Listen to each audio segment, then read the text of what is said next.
Hi, so part two, just to refresh on that, 28 days, put the food down, and then after that period, after that's been embedded in the brain and in the muscle memory, you can start using it outside. Please don't let the children try and copy it, because they're not going to be responsible for the dog when they're out, and it's just going to confuse things. And the problem is you tend to find with children is that they mimic, of course, and they'll mimic what you're doing, and then they'll do it all the time, whether the dog's got food or not. So it's absolutely imperative that it's 28 days with food every single time, and then you can start using it out in the garden, and then go on to intermittent rewards, because intermittent rewards are pretty powerful things, because the dog never knows whether it's going to get it or not, and so it's going to work even harder for you. Part two is your body positioning. Never lean forward to a dog, because as the ones of you who were paying attention will know, it puts a dog into defense. So whenever I'm calling puppies, and it's in my book, you can see there's a section on recall in there. So I always turn slightly sideways. I make myself really soft and like, hey baby, come on, there's a good girl. And I really bring the dog in. So I lean backwards like, oh, so good. And I let them jump all over me. I let them come crashing into me. I might have a ball on a rope or something fantastic, but I don't lean towards them.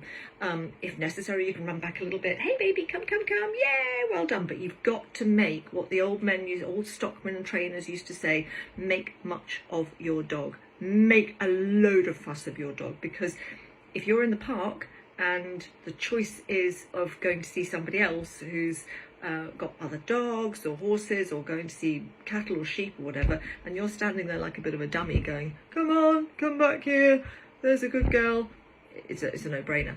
So it's very, very much about body language. The second the dog turns around to look at you, it's yay! I throw my arms open wide, but not open wide that way.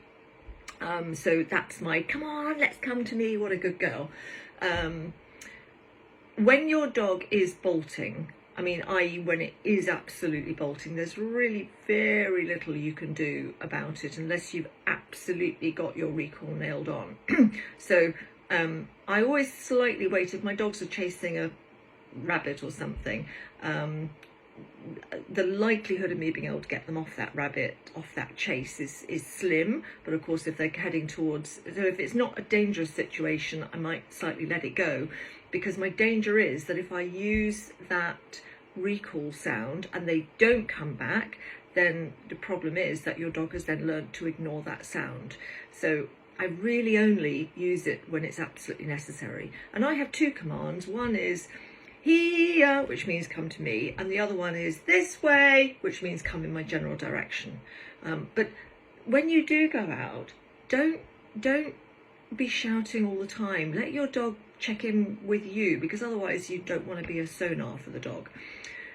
I really don't like seeing baby puppies on leads on long lines. I know a couple of you do it. I don't like it. I think that is storing up a bit of problem for the future, but that's your choice. I think when they're this age and you can catch them quickly, if they do run off, then that would be what I'm always inclined to do. But they're a little beyond that point now, but that's up to you, as I said. But it's really, do try that. Anyway, I hope that helps, and I'm always here if not. I know I'm a long way away, but I can usually find your trainer down your way. But what I would not want to hear is that, yes, there's a place for long lines, which is that if you're in an area and you know your dog is going to go off, then okay, I can understand that. But too many trainers don't rely on the clever stuff like the brain conditioning. They just go straight for, oh, let's put your dog on a long line and sort it out later, and it just builds up resentment, because if somebody kept me contained, or any of you, you'd want to bust free. Anyway, hope that helps. Speak to you later. Lots of love. Bye.